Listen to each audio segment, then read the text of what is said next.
Electronic Entertainment Expo in Los Angeles. We'll have the biggest titles in PC and console gaming, as well as the creative talents behind them. The new Star Wars Episode 1 titles, Diablo 2, Quake 3, and Donkey Kong 64 are all here, as well as next-generation console systems, the Dreamcast, PlayStation 2, and Nintendo's new Dolphin system. Plus, we have a few surprises. So stick around. It's game time.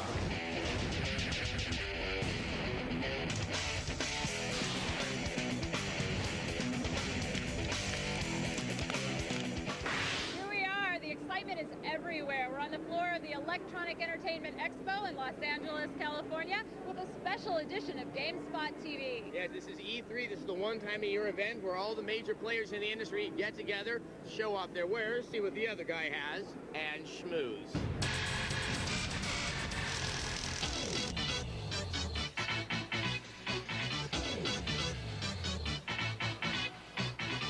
Established by the Interactive Digital Software Association, E3 has become one of the most anticipated events on the game industry's calendar for the past 5 years.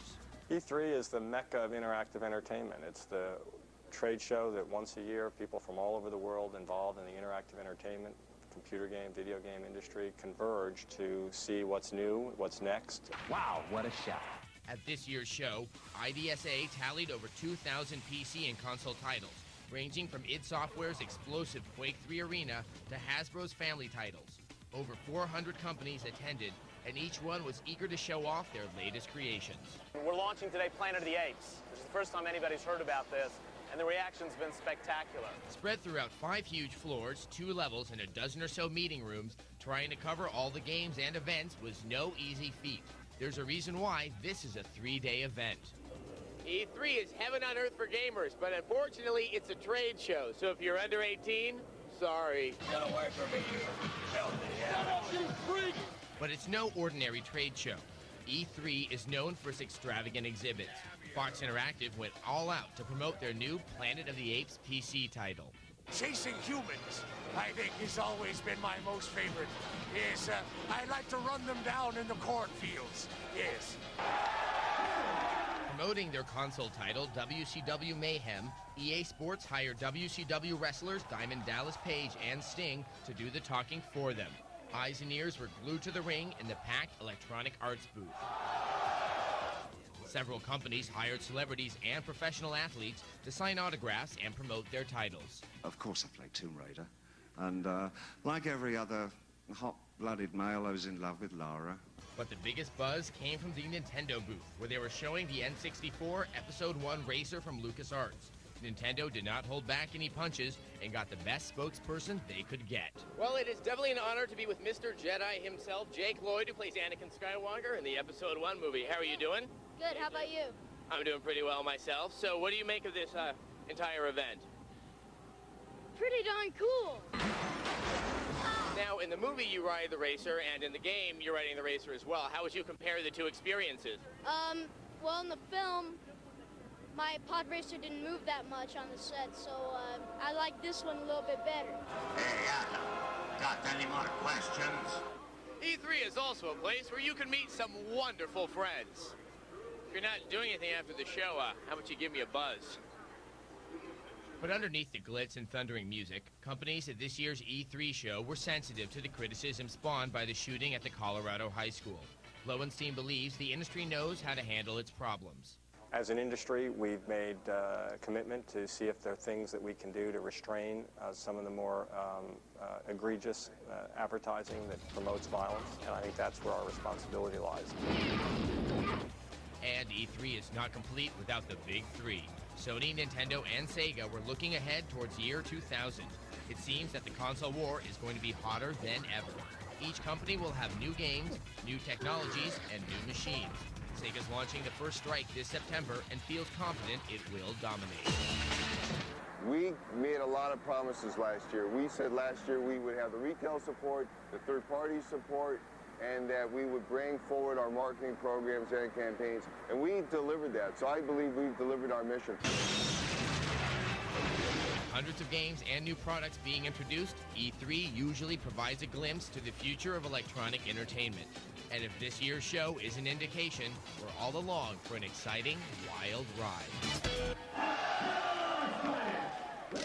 definitely think, probably would agree that the big buzz of the show is coming from the console side with the next generation console systems. You have the U.S. release of the Dreamcast, you have the PlayStation 2, and the recently announced codenamed Dolphin from Nintendo. And we'll have more on that later. In the meantime, if you want more E3 news, go to GameSpot's website at e3news.com. Coming up on GameSpot TV's E3 Special, we find the hottest PC titles on the show floor, including Battlezone 2, Quake 3, and of course, Vampire the Masquerade Redemption.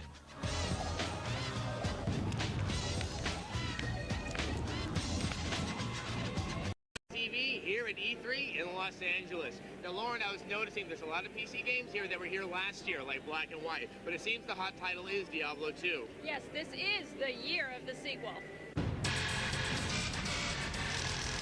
Diablo 2 is a role-playing game. Deus Ex is a first-person perspective, real-time 3D role-playing game. The Sims is basically a real-time strategy game that occurs in the home. Vampire the Masquerade is a 3D third-person RPG. Right, Asheron's Call is a massive multiplayer online RPG. Team Fortress 2 is a social multiplayer action game.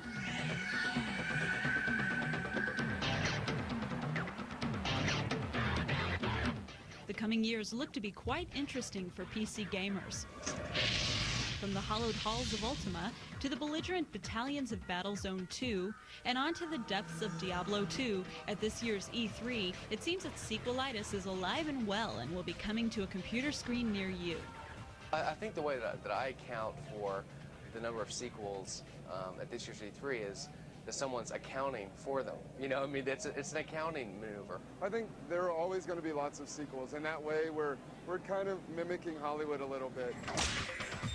One of the games we've seen at Computer Gamer World that's really struck us is Oni. It's by Bungie Software, and it's a third-person perspective title, which means you're viewing the action from over the primary character's shoulder, and you're fighting against up to 4 or 5 other people at a time. It's like a multiplayer Quake, but Tomb Raider perspective. Vampire from Activision, you know, has caught a lot of people by surprise. Looks really beautiful, has a very gothic sort of feel. Another interesting game is the Star Trek Armada game, which is the first real-time strategy game set in the Star Trek universe. And even though to some degree it's a very formulaic, you know, RTS game, it has enough kind of cool innovations and the great Star Trek license, you know, to make it kind of stand out in my mind. LucasArts has their Star Wars games, and they both have splendid graphics. Gamers can look forward to the changing PC environment with some long-awaited new titles that are sure to have them running to the store for computer upgrades. And 3D graphics is just here with us to stay. It's never going away, right? So you're in these 3D worlds, but ultimately a lot of our controls that we have, our existing controls, keyboard, mice, and even joysticks to a large degree, were never really intended to deal with a 3D world, right? So what you really are dealing with is you need new different ways to approach how you manipulate this character you have in this 3D world, and ways to make movement easier and more intuitive. With all this flash, what's happening to content and gameplay? Since the level of graphical quality in games is universally high right now, the game manufacturers are having to really up their game content. I think in the RPG world, people won't tolerate a game that's all flash and no content. So I think when you see all these great RPGs coming out, they're really more content-driven than a lot of the trends that have come by in the past. So the RPG trend is also a content trend, which is great. And what can PC gamers expect from developers in the coming years? Online gaming is back. I think the biggest trend we're seeing right now is one that started a couple of years ago, but is really picking up steam, which is the online multiplayer gaming. Well, I think the number one trend that I've seen at this year's E3 in PC gaming is just really the emergence of online-only games. You just didn't have this variety in terms of genres and also this quality in terms of graphics and sort of sophistication in online-only games prior to this year's E3. So I think that it really is a hallmark of what's to come. So it looks like PC gaming is heading steadfast into multiplayer and online gaming. Now, we're going to have more about multiplayer gaming later on in the show. Now, if you want to send us any comments or questions, drop us an email or a Vmail at GameSpotTV@zdtv.com. And if you don't have a netcam, that's okay. Join us in our chat next Tuesday. We'll be giving one away. Coming up on GameSpot TV's E3 special, we have Star Wars Episode 1 Racer in our E3 intro pick. And we look to the future of PC gaming as we explore the state of online and multiplayer titles.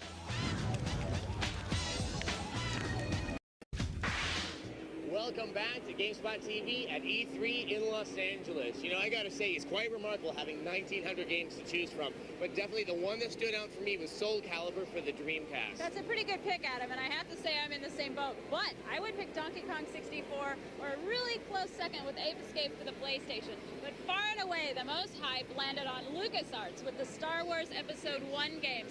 So naturally, we picked a Star Wars Episode 1 game as our E3 intro of the week.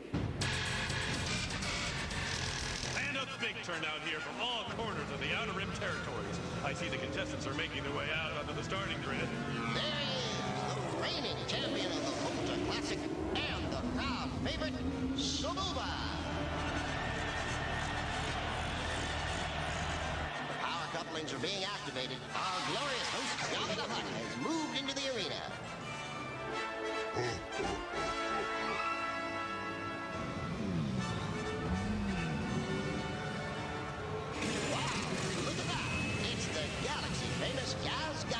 It looks like the young human, the Anakin Skywalker. I hope he has better luck this time.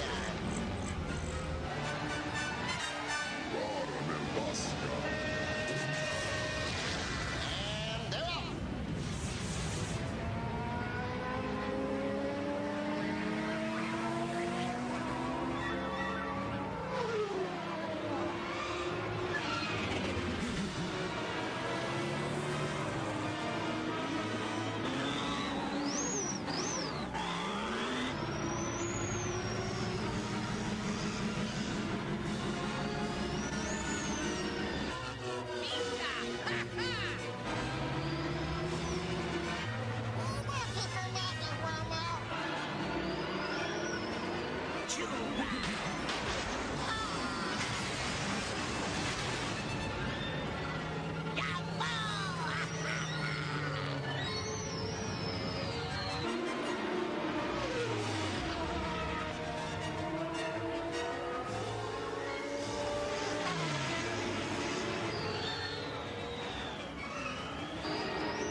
Announced another Star Wars Episode 1 game at this week's E3. It's Obi-Wan, and if you want to find out more about it, go to GameSpot.com.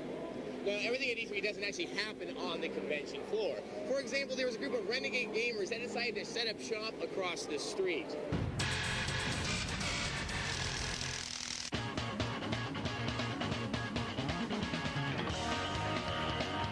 As usual, the gathering of developers, also known as God, don't want to toe the line. First, they challenged the industry by giving more royalties to their software developers, and now they're making noise in their makeshift trailer park across the street from E3. We're having a blast. The whole deal is not taking ourselves too seriously. And I think it's more honest. Like, we don't have to put on a big show. Our big show is our technology. Of course, the live music, scantily clad females, and beer didn't hurt. It's a casual party. It's people who really are into the games as opposed to being in there selling themselves and selling their wares. It's a place to get out after being overloaded with all this sensory overload. All that matters are the games and the guys that make the games. So what did God have to show for itself? Nocturne is a horror game, first and foremost. We concentrate a lot on action and adventure, but horror is the main key. The video game that we're making is Heavy Metal Fact 2.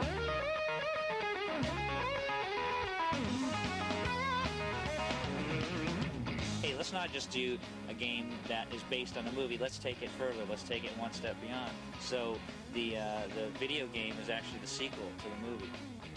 Sex, drugs, and rock and roll.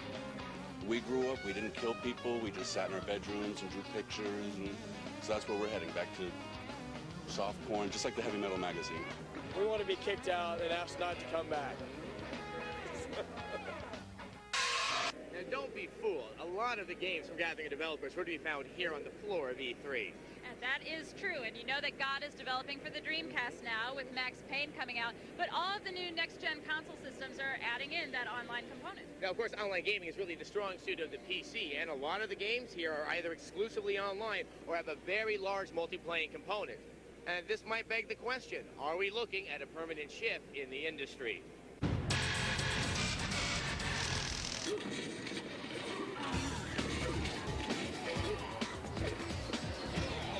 Online and multiplayer gaming is here to stay and has made its presence known at this year's E3.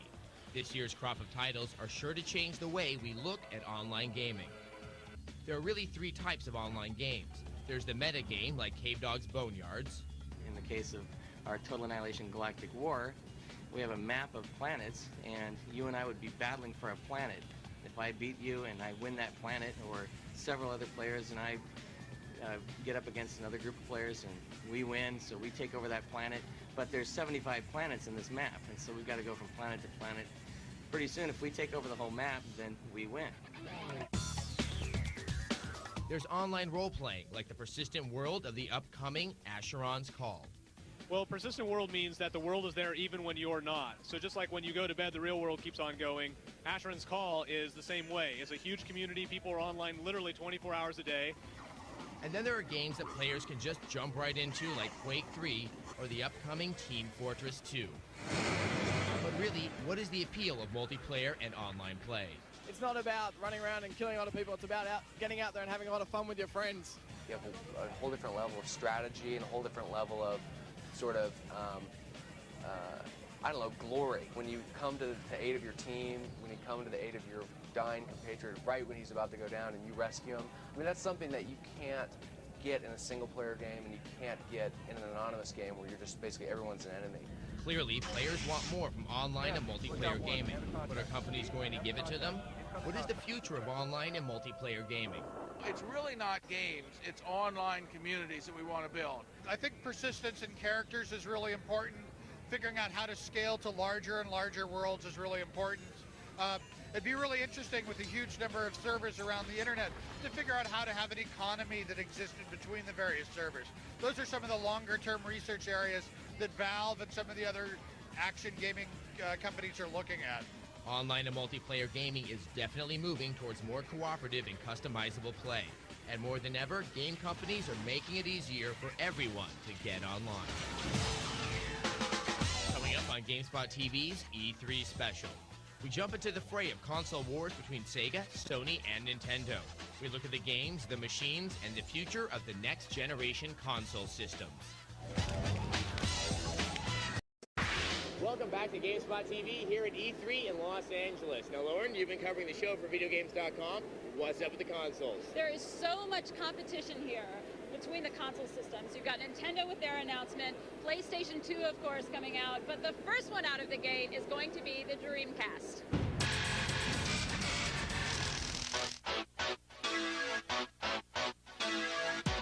E3 is more than a showcase for Sega, Sony, and Nintendo. For the industry giants, E3 is a multi-billion-dollar battleground. Laid out side by side, the three biggest exhibits tried to outdo each other with displays, giveaways, and of course, games. We're going to kick ass this year. Sega of America's president, Bernie Stolar, backed his claim by having more than 40 Dreamcast titles in Sega's booth, ranging from House of the Dead 2 to Rally 2. Of course, not all are planned to be released in the U.S. Dreamcast this year will deliver what we believe is not the next generation system, but a new way of playing, a new way of gaming. We're including a 56K modem in this system, which will evolve into a community of gaming. Perhaps its own battle cry, Sony plays Jammer Lammy loud and proud towards Sega's booth. We believe that there's still a lot of life in the current PlayStation for the years to come as well. But there are advancements in technology that we want to take advantage of every so often. That advanced technology took shape in the form of the PlayStation 2, Sony's 128-bit game system due for launch in March 2000. Visitors had a chance to play a mock-up version of Gran Turismo. But between the three, the Hype Award has to go to the Nintendo booth. Besides the usual gaming stations and the massive Episode 1 games section, Nintendo also announced their plans for the next Nintendo game system. Nintendo, Sega, and Sony agree that games, not hardware, will dictate the winner of the console race. Nintendo also plans to stop the competition with Donkey Kong 64, the platform game with roots in the 16-bit era. Donkey Kong 64 will include all 5 original characters, huge levels, and graphic elements that, according to Nintendo, will further push the N64 processor's capabilities. The PlayStation did a little stomping of its own. Electronic Arts previewed WCW Mayhem the only way they knew how. Wrestlers Diamond Dallas Page and Sting gave it the usual endorsement. Milking the cash cow, Sony introduced Crash Team Racing for the PlayStation. The game allows players to race as various Crash characters in 4-player races, typical kart style. And Squaresoft did not disappoint the waiting crowd with the preview of the US Final Fantasy VIII for the PlayStation. As ported from the Japanese game, Squaresoft displayed the new environments, elements, and the seamless movie transitions found in Final Fantasy VIII. We've always felt from day one, even with the current PlayStation, that software is king. Everything is about software. Technology is important, but it's only a means to deliver the compelling entertainment that you see in software. E3 this year, I believe, has been Sega's best show ever. Sega's lineup revealed enough to make skeptics double take. The Dreamcast titles, NFL 2000 and NBA 2000, gave gamers a preview of the dramatic transformation that video games are about to undergo. And Shenmue, the role-playing game for the Dreamcast, was finally shown at E3. According to Sega, Shenmue's depth, animation, and graphic sophistication could give Final Fantasy developers a run for their money. E3 observers think Shenmue could be a must-have title for the Dreamcast. But Nintendo pulled a fast one on Sega and Sony. In a press conference, the company announced its plans for the next-generation Nintendo system, codenamed Dolphin. It's due at the end of the year 2000. We're going to use DVD instead of the ROM cartridges, which brought applause to everybody that heard the news. Thanks to that announcement, new titles and new technologies at this year's show, gamers can look forward to another great year of video gaming. Next year's E3 should not be missed. Nintendo's new system in development, codenamed Dolphin, should be available about the end of the year 2000. And of course, like all of the console systems, the next-gen console systems, they have a really strong online strategy plan. So it'll be interesting to see if they do actually show it next year's E3. But if they do, we'll be sure to bring it to you. But that's it for this year's E3, and that's it for this episode of GameSpot TV. So until next week, bye-bye.